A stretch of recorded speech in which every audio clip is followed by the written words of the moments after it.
Hello friends, welcome to quick revision point. My name is Raksha Srivastava. Friends, आज हम social studies के important question को discuss करेंगे जो कि फ्रेंड एग्जाम के लिए इंपॉर्टेंट है। तो स्टार्ट करते हैं। फर्स्ट क्वेश्चन क्या है? सर्वोपरिता की नीति अपनाने वाला अंग्रेज गवर्नर जनरल था। ए है वारिंग हेस्टिंग्स, बी है लॉर्ड ऑकलैंड, सी है लॉर्ड कॉर्नवालिस एंड डी है लॉर्ड हेस्टिंग्स।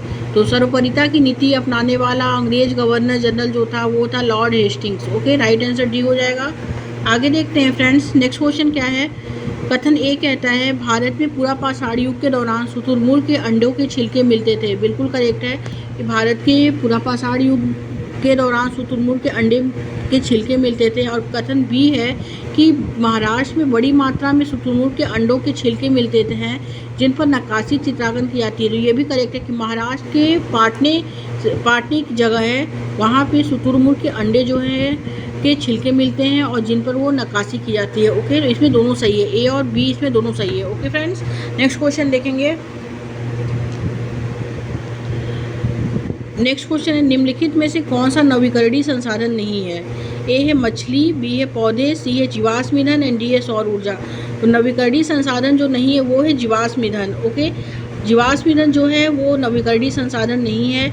और जीवाश्म ईंधन में जो है पेट्रोल, नेचुरल गैस, कोल आते हैं। तो राइट आंसर जो होगा फ्रेंड्स सी हो जाएगा। आगे देखते हैं। भारत की भूमि का क्षेत्रफल fill in the blanks million वर्ग किलोमीटर है। ए है 1.28, बी है 2.28, सी है 3.28 एंड डी है 4.28। भारत की भूमि का क्षेत्रफल जो है 3.28 मिलियन वर्ग किलोमीटर है। ओके, तो राइट आंसर सी हो जाएगा फ्रेंड्स। नेक्स्ट क्वेश्चन देखेंगे।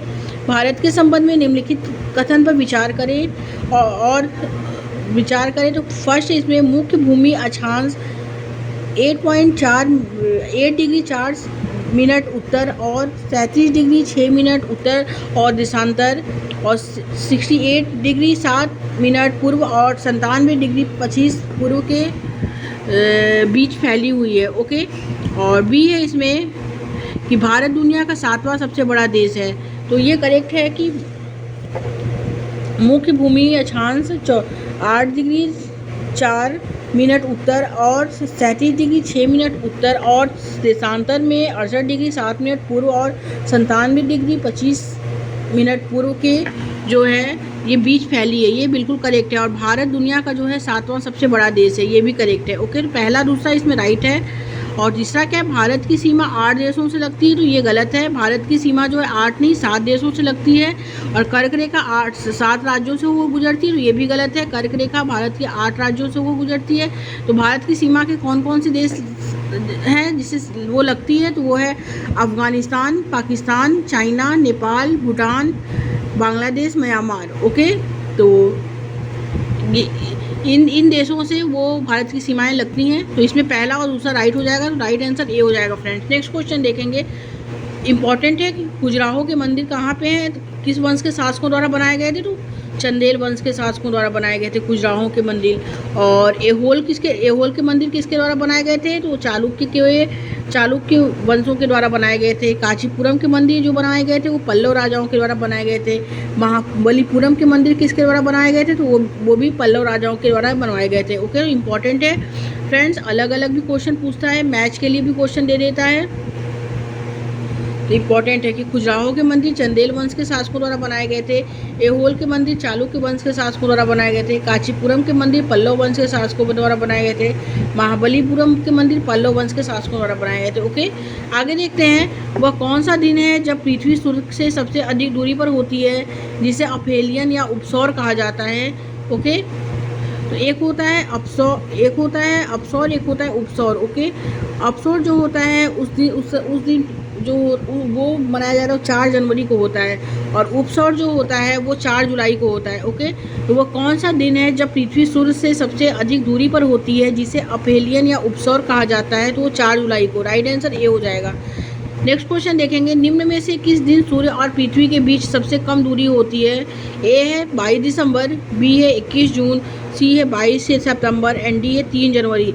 तो निम्न में से किस दिन सूर्य और पृथ्वी के बीच जो होता है वो सबसे कम दूरी होती है? तो वो 3 जनवरी को होती है। ओके, राइट आंसर डी हो जाएगा फ्रेंड। नेक्स्ट क्वेश्चन देखेंगे। पृथ्वी और चंद्रमा के बीच न्यूनतम दूरी को जो है फिल इन द ब्लैंक्स के रूप में जाना जाता है। तो ए है भू समीपक या उपभू, बी है उपसौर, सी है अपसौर एंड डी है पराकाष्ठा। तो पृथ्वी और चंद्रमा के बीच न्यूनतम दूरी को जो जाना जाता है वो भू समीपक या उपभू के नाम जाना जाता है। ओके, राइट आंसर ए हो जाएगा। आगे देखते हैं फ्रेंड, नेक्स्ट क्वेश्चन क्या है। 22 दिसंबर 1999 को पूर्णिमा के चंद्रमा के सामान्य से अधिक चमकदार होने के लिए मुख्य उत्तरदायी कारक था। तो 22 दिसंबर 1999 को पूर्णिमा के चंद्रमा के सामान्य से जो है अधिक चमकदार होने के लिए मुख्य उत्तरदायी कारक कौन है? तो ए है अपसौर, बी है उपसौर, सी है अपभू एंड डी है उपभू। तो राइट आंसर जो होगा फ्रेंड उपभू हो जाएगा। ओके, आगे देखते हैं अंतर्राष्ट्रीय तिथि रेखा क्या है। तो 180 डिग्री अक्षांश रेखा को अंतर्राष्ट्रीय तिथि रेखा कहते हैं। ओके, करेक्ट आंसर सी हो जाएगा इसमें। आगे देखते हैं खजुराहो के मंदिरों का निर्माण किसने करवाया था। तो ए है इसमें विजयनगर के राजा ने, बी है बहमनी सुल्तान, सी है चंदेल राजा एंड डी है गुप्त राजा। तो खजुराहो के मंदिर का निर्माण जो करवाया था वो कराया था चंदेल राजाओं ने। ओके, राइट आंसर सी हो जाएगा। आगे देखते हैं फ्रेंड, पल्लवों की राजधानी थी। ए है एहोल, बी है पुहर, सी है कांचीपुरम, डी है रायचूर दोआब। तो पल्लवों की राजधानी जो थी वो कांचीपुरम थी। ओके, राइट आंसर सी हो जाएगा। नेक्स्ट क्वेश्चन देखेंगे, कर्क रेखा गुजरती है। कर्क रेखा भारत के 8 राज्यों से होकर गुजरती है। ओके, तो उसमें जो है मध्य प्रदेश, त्रिपुरा, मिजोरम, इसमें सभी सही है। करेक्ट आंसर डी हो जाएगा। आगे देखते हैं फ्रेंड, नेक्स्ट क्वेश्चन क्या है। लॉर्ड कॉर्नवालिस का स्थायी बंदोबस्त लागू किया गया, कब लागू किया गया? ए है 1787 एडी, बी है 1789 एडी एनो डोमिनी, एन सी है 1790 एनो डोमिनी एंड डी है 1793 एनो डोमिनी। तो लॉर्ड कॉर्नवालिस का स्थायी बंदोबस्त जो लागू किया गया था वो 1793 एनो डोमिनी को लागू किया गया था। राइट आंसर डी हो जाएगा। नेक्स्ट क्वेश्चन देखेंगे, इनमें से संविधान सभा के सलाहकार कौन थे? ए है BN राव, बी है BR अम्बेडकर, सी है पट्टाभी सितारमैया एंड डी अल्लादी कृष्णा स्वामी। तो इनमें से संविधान सभा के सलाहकार थे वो थे BN Rao. Right answer A हो जाएगा फ्रेंड्स। नेक्स्ट क्वेश्चन देखेंगे, भारतीय कैबिनेट में पहली महिला थी। ए है सरोजनी नायडू, बी है राजकुमारी अमृत कौर, सी है इंदिरा गांधी एंड डी है कोई नहीं। तो भारतीय कैबिनेट में पहली महिला जो थी वो थी Rajkumari Amrit Kaur. Okay, correct answer D B हो जाएगा। और भारतीय पहली राज्यपाल कौन थी महिला? तो सरोजनी नायडू थी। ओके, तो भारतीय कैबिनेट में पहली महिला थी तो वो थी Rajkumari Amrit Kaur. Correct answer B हो जाएगा। और भारतीय महिला प्रधानमंत्री कौन थी? तो वो इंदिरा गांधी थी। तो आगे देखते हैं, नेक्स्ट क्वेश्चन है फ्रेंड, औपनिवेशिक शासनकाल में भारत में कौन सी राजस्व प्रणाली लागू की गई है थी? तो ए है स्थायी बंदोबस्त, बी है रैयतवाड़ी बंदोबस्त, सी है महलवारी बंदोबस्त एंड डी है एक से अधिक। तो औपनिवेशिक शासनकाल के में भारत में कौन सी राजस्व प्रणाली लागू की गई थी? वो स्थायी बंदोबस्त लागू की गई थी। राइट आंसर ए हो जाएगा। नेक्स्ट क्वेश्चन देखेंगे, राज तड़ंगिड़ी के लेखक कौन थे? तो राज तड़ंगिड़ी के लेखक जो है वो कल्हड़ थे। ओके, कल्हड़, और जो कश्मीर में है। ओके, तो राइट आंसर सी हो जाएगा। आगे देखते हैं फ्रेंड, नेक्स्ट क्वेश्चन क्या है। नेक्स्ट क्वेश्चन है, निम्नलिखित से वे स्थान जहां सबसे पहले धान उगाया गया था स्थित है। तो ए है विंध्य के उत्तर में, बी है सुलेमान हिल्स में, और सी है गंगा के तट पर एंड डी है गारो पहाड़ियों पर। तो निम्नलिखित में से वे स्थान जहां सबसे पहले जो है धान उगाया गया था स्थित है विंध्य के उत्तर में स्थित है। ओके, राइट आंसर ए हो जाएगा। और सबसे पहले जौ और गेहूँ की खेती कहाँ की गई थी? तो सुलेमान और किरधर की पहाड़ियों पर की गई थी। ओके, और चावल कहाँ उगाया गया? तो चावल जो उगाया गया था विंध्य के उत्तर में उगाया गया था। तो राइट आंसर ए हो जाएगा फ्रेंड। नेक्स्ट क्वेश्चन देखेंगे, स्थायी बंदोबस्त प्रणाली 1793 में ब्रिटिश ईस्ट इंडिया कंपनी ने के निम्नलिखित में से किस गवर्नर जनरल द्वारा शुरू की गई थी? तो ए है सर जॉर्ज बारलो, बी है लॉर्ड कॉर्नवालिस, सी है sir John Macpherson and D है सर जॉन सोर। तो स्थायी बंदोबस्त प्रणाली 1793 में ब्रिटिश ईस्ट इंडिया कंपनी के निम्नलिखित में से किस गवर्नर जनरल द्वारा शुरू की गई थी? तो वो लॉर्ड कॉर्नवालिस के द्वारा शुरू की गई थी। राइट आंसर बी हो जाएगा। आगे देखते हैं फ्रेंड, निम्नलिखित में से कौन सी प्रायद्वीपीय भारत में पश्चिम की ओर बहने वाली सबसे बड़ी नदी है? तो ए है इसमें कृष्णा, बी है कावेरी, सी है नर्मदा एंड डी है गोदावरी। तो निम्नलिखित में से कौन सी प्रायद्वीपीय भारत में पश्चिम की ओर बहने वाली सबसे बड़ी नदी है? तो वो है नर्मदा नदी। राइट आंसर सी हो जाएगा। आगे देखेंगे, संगम काल के महाकाव्य शिलापदिकारम तो संगम काल के महाकाव्य शिलाब्धिकारम और मणिमेखलाई भाषा में लिखे गए थे। तो ए है पाली, बी है डेमोनियक, सी है संस्कृत एंड डी है तमिल। तो संगम काल के महाकाव्य शिलाब्धिकारम और मणिमेखलाई जो लिखे गए थे वो तमिल भाषा में लिखे गए थे। राइट आंसर जो होगा डी हो जाएगा। आगे देखते हैं, स्वतंत्र भारत के पहले स्वास्थ्य मंत्री थे, कौन थे? तो ए है मौलाना अब्दुल कलाम आज़ाद, बी है सरदार वल्लभ भाई पटेल, सी है राजकुमारी अमृत कौर एंड डी है विजय लक्ष्मी पंडित। तो करेक्ट आंसर सी हो जाएगा, राजकुमारी अमृत कौर। आगे देखते हैं, मानचित्र में भूरे रंग का प्रयोग किसके लिए किया जाता है? तो ए है इसमें जल निकाय, बी है पठारों, सी है मैदानों एंड डी है पहाड़ों। मानचित्र में भूरे रंग का प्रयोग किसके लिए किया जाता है? तो पहाड़ों के लिए किया जाता है। राइट आंसर डी हो जाएगा। आगे देखेंगे, वारेन हेस्टिंग्स बंगाल के गवर्नर जनरल बने, कब बने? तो ए है 1772, बी है 1778, सी है 1775 एंड डी है 1773। तो 1773 रेगुलेटिंग एक्ट जब हुआ तो उसी समय वारेन हेस्टिंग जो थे वो बंगाल के पहले गवर्नर जनरल बने। ओके, राइट आंसर डी हो जाएगा फ्रेंड्स। नेक्स्ट क्वेश्चन देखेंगे, किसकी मृत्यु तेलुगु लोगों के लिए अलग राज्य की मांग को लेकर अनशन करते हुए हो गई थी? इम्पॉर्टेंट है कि किसकी मृत्यु तेलुगु लोगों के लिए अलग राज्य की मांग को लेकर अनशन करते हुए हो गई थी? वो हो गई तो ए सी राव, बी है पोटी श्री रामलू एंड सी है मौलाना आज़ाद एंड डी है टी कृष्णाचारी। तो राइट आंसर बी हो जाएगा फ्रेंड, पोटी श्री रामलू। ओके, आगे देखते हैं, नेक्स्ट क्वेश्चन क्या है? नेक्स्ट क्वेश्चन है, बंगाल के प्रथम गवर्नर जनरल कौन थे? तो 1773 रेगुलेटिंग एक्ट के तहत बंगाल के पहले गवर्नर जनरल जो थे वो वारेन हेस्टिंग थे। ओके, राइट आंसर सी हो जाएगा फ्रेंड्स।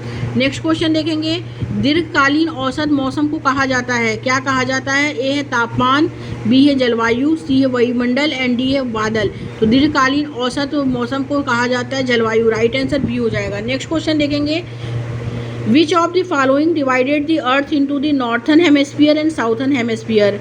तो निम्नलिखित में से कौन पृथ्वी को उत्तरी और दक्षिण गोलार्ध में विभाजित करता है? तो which of the following divided the earth into northern and southern hemisphere? तो जो है उसे पृथ्वी को उत्तरी और दक्षिणी गोलार्ध में जो विभाजित करता है वो है भूमध्य रेखा, मतलब equator. Okay, right answer C हो जाएगा। नेक्स्ट क्वेश्चन देखेंगे, हिमालय जो है वो मुख्य समानांतर श्रेणियों से बना है। ए है 4, 3, 6 और 5। तो हिमालय जो है 3 मुख्य समानांतर श्रेणियों से बना है। करेक्ट आंसर थर्ड हो जाएगा। आगे देखते हैं, बुद्ध की जीवनी बुद्ध चरिता की रचना करने वाले कवि अश्वघोष किस शासक के दरबार में थे?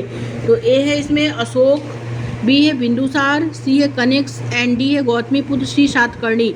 तो बुद्ध की जीवनी बुद्ध चरित्र की रचना करने वाले कवि अश्वघोष किस शासक के दरबार में रहते थे? वो रहते थे कनिष्क के दरबार में। ओके, और बुद्ध चरित्र की रचना किस भाषा में की गई थी? तो वो संस्कृत भाषा में की गई थी। इंपॉर्टेंट क्वेश्चन है। तो आगे देखते हैं, सत्य शोधक समाज की स्थापना किसने की थी? तो ए है बाल गंगाधर तिलक, बी है BR अम्बेडकर, सी है भगत सिंह एंड डी है ज्योतिराव फूले। तो सत्य शोधक समाज की स्थापना जो की थी वो ज्योतिबा फूले ने की थी। इन्होंने गुलामगिरी पुस्तक भी लिखी और चाबुक पुस्तक भी लिखी। ओके, राइट आंसर डी हो जाएगा फ्रेंड। नेक्स्ट क्वेश्चन देखेंगे, निम्नलिखित में से किस ग्रह की घूर्णन गति सबसे अधिक होती है? सबसे अधिक किस ग्रह की घूर्णन गति होती है? तो वो होती है बृहस्पति यानी जुपिटर का जो गुणन गति होता है वो सबसे अधिक होता है और ये सबसे बड़ा ग्रह है। सबसे छोटा ग्रह जो है बुध है, इसका जो गति होता है गुणन गति 88 होता है। और इसके बाद है 5वां बड़ा ग्रह जो है वो पृथ्वी है। ओके, तो निम्नलिखित में से किस ग्रह की गुणन गति जो है सबसे अधिक है? तो वो बृहस्पति की, और सबसे छोटा ग्रह जो है बुध है। ओके, और भाखड़ा नागल बांध किस नदी पर स्थित है? तो ए है सतलज नदी, बी है रावी नदी, सी है झेलम नदी एंड डी है चिनाब नदी। तो भाखड़ा नागल बांध जो है वो सतलज नदी पे स्थित है। राइट आंसर ए हो जाएगा फ्रेंड्स। नेक्स्ट क्वेश्चन देखेंगे, तंजौर का बृहदेश्वर मंदिर किसके द्वारा बनाया गया था? तो ए है राजराजा चोल फर्स्ट, बी है राजेंद्र चोल प्रथम, सी है राजराजा द्वितीय एंड डी है राजेंद्र तृतीय।